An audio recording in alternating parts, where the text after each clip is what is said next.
हाय दोस्तों, welcome to Deep's blog. Arunachal के नोमोरा तपस्या में हमने जो ट्रैकिंग किया था उसका और एक ब्यौरा में आपके सामने प्रस्तुत करने वाला हूँ। दुर्गम उबड़ खाबड़ पहाड़ी तथा घाटी मार्गों से पैदल यात्रा करने को ट्रैकिंग कहते हैं। ट्रैकिंग के दौरान मनुष्य जुझारू एवं निडर बनता है। मिलकर काम करने से उसमें सहयोग की भावना भी विकसित होती है। ट्रैकिंग रास्ते के पेड़ पौधे, जीव जंतु एवं नयन अविराम दृश्य व्यक्ति की सारी थकान हर लेते हैं। व्यक्ति सब कुछ भूल कर अपने आप को प्रकृति की गोद में विजय पाने के बाद व्यक्ति का आत्मविश्वास बढ़ जाता है तथा उसे आत्मसंतोष की अनुभूति होती है। यही सारे चीज़ों के मद्देनज़र हमने अपने बच्चों को भी ट्रैकिंग ले जाने का फैसला किया था और आखिर हम ये 3rd डे का जो ट्रैकिंग है उसका ब्यौरा आपके सामने प्रस्तुत कर रहे हैं। दोस्तों, do not forget to subscribe my channel Deep's blog. Subscribe जरूर कीजिएगा और लाइक और शेयर तो आप करेंगे ही, क्योंकि ये इन्फॉर्मेटिव वीडियो जो है दूसरों तक भी पहुंच सके। तो दोस्तों, ये तीसरा दिन था हमारे ट्रैकिंग का और हम खाना पीना खा के जिस जगह पे हमने अपना कैंप लगाया था उसको छोड़कर बोलेरो इस पिकअप वैन पे हम लोग चले आए एक दूसरी जगह पे, जहां हमको आज देखना है सॉल्ट माउंटेन। और बहुत सारा हमारे सामने 10-12 किलोमीटर दूर ये अरुणाचल की एक जगह, हम इतने दिनों से इसको एक्सप्लोर नहीं कर पाए थे क्योंकि हमको पता ही नहीं था कि ऐसा भी है। तो बच्चों को लेकर हमको भी एक मौका मिला था।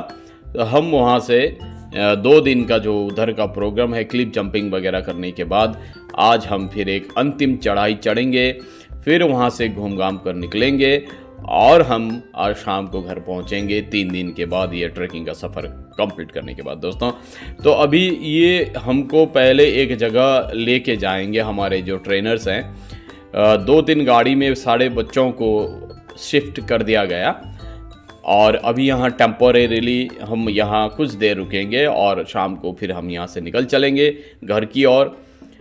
तो जब हम वहाँ कैंप में थे वहाँ 2 रात हम रुके थे। आज यहाँ रुकना नहीं है दोस्तों।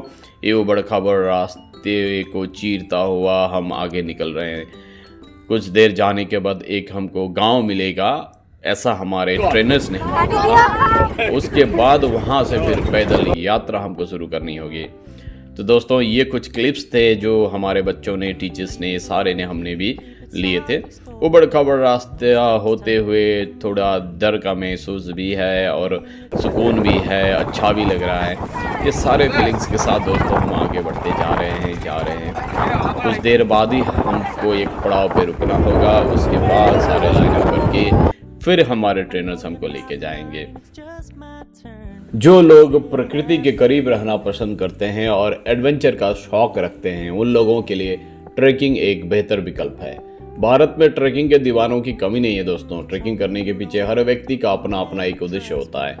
कुछ लोग खुद की क्षमता को देखने के लिए और अनुभवों से जुड़ने के लिए ट्रैकिंग करते हैं, तो वहीं कुछ लोग ऐसे भी होते हैं जिन्हें शांति और सुकून की चाहत में ऊंची ऊंची पहाड़ियों पर चढ़ना पसंद होता है। कुछ लोग प्राकृतिक खूबसूरती को देखने के लिए और उसे करीब से महसूस करने के लिए ट्रैक पर जाते हैं। दोस्तों, ट्रैकिंग पर जाना बहुत ही रोमांचक अनुभव होता है, लेकिन बहुत अधिक उत्साह हमारे सफ़र का मजा किरकिरा भी कर सकता है। इसलिए कुछ बातों का ध्यान रखना अत्यंत जरूरी हो जाता है, जैसे अपना बैकपैक और पानी लेना कभी नहीं भूलना चाहिए और समय समय पर पानी पीते रहना चाहिए, क्योंकि शरीर में ऊर्जा ज़्यादा ज़रूरत होती है तो शरीर में गर्मी भी बढ़ जाती है। और हो सके तो ग्लूकोज वाटर लेने में शरीर को एनर्जी हर वक्त मिलते रहता है। और ट्रैकिंग में ज़्यादा भाग दौड़ नहीं करनी चाहिए, रफ्तार को नियंत्रित रखना चाहिए ताकि जल्दी हम थक ना जाए। नाश्ता करना नहीं भूलना चाहिए। खाने अच्छी तरह से खाना खा लेना चाहिए, क्योंकि हमको बहुत कैलोरी की ज़रूरत होती है। और कभी भी ट्रैकिंग करते वक्त अकेले नहीं जाना चाहिए, इसलिए हमारे ट्रेनर ने हमको बार बार लाइन अप करा के ही लेके गए। कहीं कोई एक छूट गया, इधर उधर भटक गया तो फिर उसको मिलना मुश्किल हो जाता है ये भारी जंगल में दोस्तों। इसीलिए एक लाइन अप करके एक साथ चलना बहुत ही ज़रूरी होता है। और इस पे और एक सेंटिमेंट की ज़रूरत होती है, वो है कोऑपरेशन एंड हेल्प। एक दूसरे को सहाय सहयोग करते हुए आगे बढ़ना बहुत ही ज़रूरी है, क्योंकि इस जंगल में हम अगर फंस गए तो हम खुद से ही एक दूसरे का हेल्प करके ही निकल सकते हैं। होड़बाजी नहीं करनी चाहिए, कोई जेलसी, कोई एंगर, कुछ भी नहीं। यहाँ हम सब दोस्त हैं और एक दूसरे के लिए हेल्पफुल हैं। हेल्पफुलनेस, ऑनेस्टी, ये सारे जो क्वालिटीज़ हैं उसको बरकरार रखना बहुत ज़रूरी है। तो दोस्तों हम पहुंच गए, देखिए करीब करीब उस जगह पे जहां से हमको फिर एक नया सफ़र शुरू करना है। जहाँ पे हम थे वहाँ से पता नहीं किस डायरेक्शन में हम चले आए, और इस जगह का नाम भी क्या है दोस्तों हम किसी को भी पता नहीं है, लेकिन हम चले आ रहे हैं। और इंटरेस्टिंगली दोस्तों इन दिनों कोई सेलफोन काम नहीं कर रहा है क्योंकि यहाँ नेटवर्क नहीं मिल रहा था। तो जीपीएस में अगर हम देखें और कुछ स्टडी करें वो भी स्कोप हमारे लिए यहाँ दोस्तों नहीं था। फिर हम इस पहाड़ी के बीचों बीच दलदल के बीच होते हुए छोटी सी ये जो ट्रैक गाड़ी के लिए जो ट्रैक बना हुआ था उसके ऊपर चलते चलते चलते हम आ रहे हैं। लगता है हम पहुंच गए। ये देखिए सारे बच्चों को ट्रेनर ने लाइन अप करा दिया और इनको फिर लेके जाएंगे यहाँ से करीब 10 से 11 किलोमीटर आज पैदल हमको चढ़ाई चढ़ना है पहाड़ पे। माउंटेन जो सॉल्ट माउंटेन है उसको देखना है, कुछ झरने मिलने वाले हैं, तो वो सारे देखने के बाद फिर हमको रिटर्न होके शाम तक फिर घर पहुंचना है। दोस्तों हम हमारे सफ़र में निकल गए।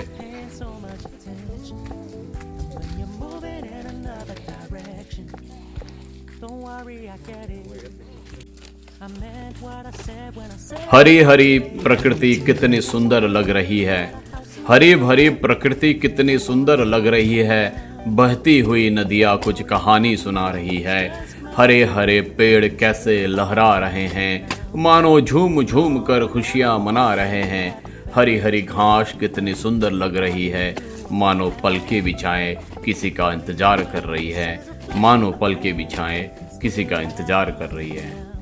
दोस्तों प्रकृति और इंसान एक दूसरे से जुड़े हुए हैं।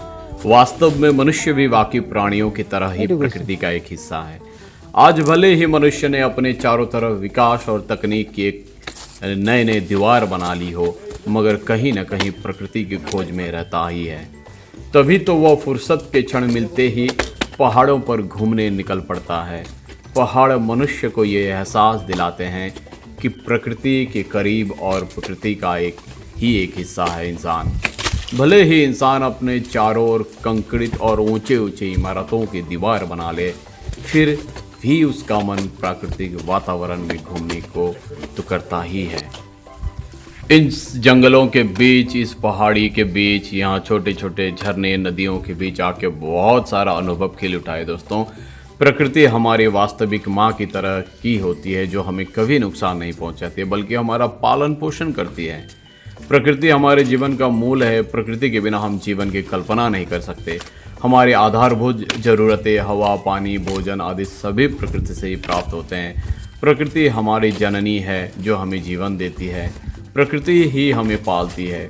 प्रकृति की सेवा में हमें उसी तरह काम करना चाहिए जिस निस्वार्थ भाव से प्रकृति हमारी सेवा करती है। प्रकृति को हरा भरा, स्वच्छ और स्वस्थ रखना हमारा दायित्व है। हमें अधिक से अधिक पेड़ पौधे लगाना चाहिए। हमें पानी का दुरुपयोग नहीं करना चाहिए। इस ग्लोबल वार्मिंग से खुद को बचाना चाहिए और सारे विश्व को बचाना चाहिए। इसीलिए दोस्तों यहाँ आके हमको एक बहुत बड़ा लेसन मिला। इतना जो हरा भरा चारों तरफ मतलब विस्तरित है, जहाँ देखे वहीं हरा भरा है।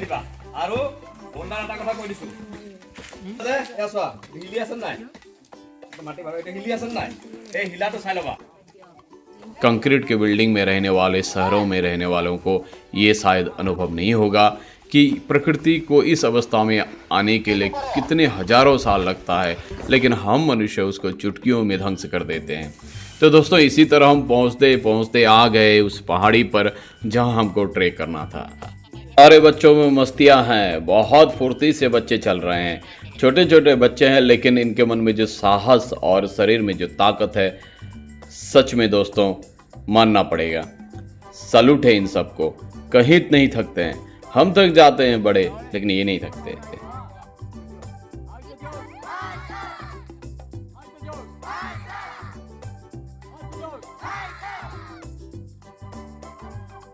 देखिए बच्चों में कैसा जोश है, पूरा हाई जोश है।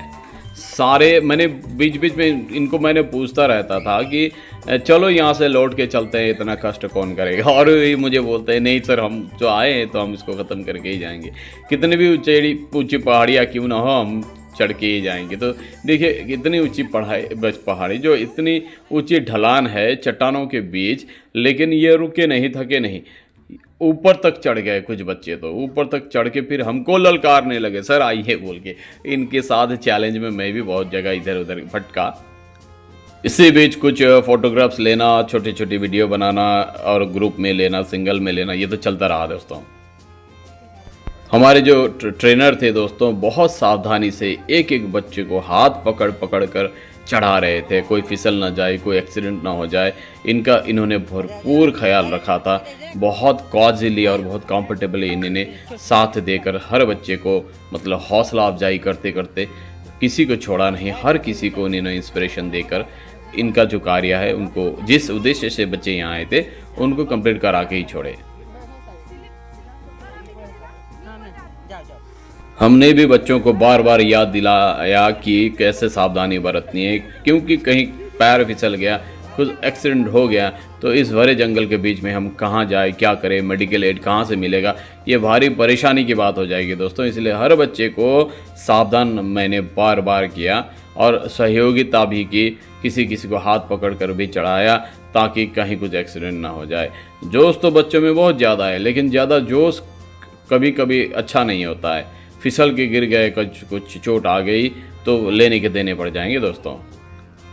बच्चे तो बहुत हद तक दोस्तों नासमझ ही होते हैं और उनको इसीलिए झकझोर के रखना बहुत ज़रूरी बन जाता है। कहीं कुछ गड़बड़ी हो गई, सावधानी हटी, दुर्घटना घटी।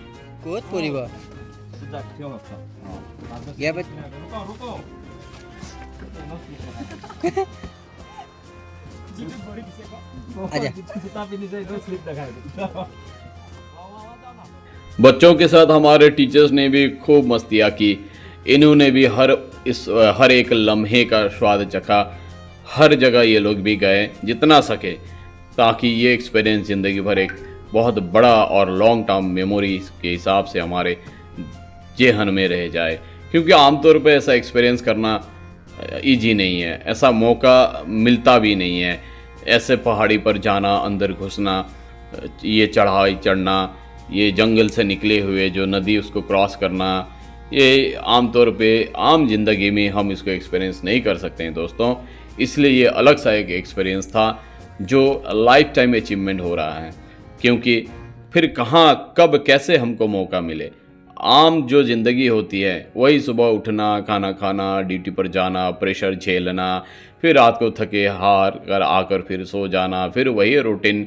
तो उससे हटकर ये अलग सी एक ज़िंदगी थी जहाँ 3 दिन कोई सेलफोन का नेटवर्क नहीं था, कोई डिस्टर्बेंस नहीं था, हम में ही थे और हमने प्रकृति की गोद में बैठकर वो हर एक लम्हे को एहसास में उतारा जो हमारे जेहन में सारी ज़िंदगी रहेगी दोस्तों।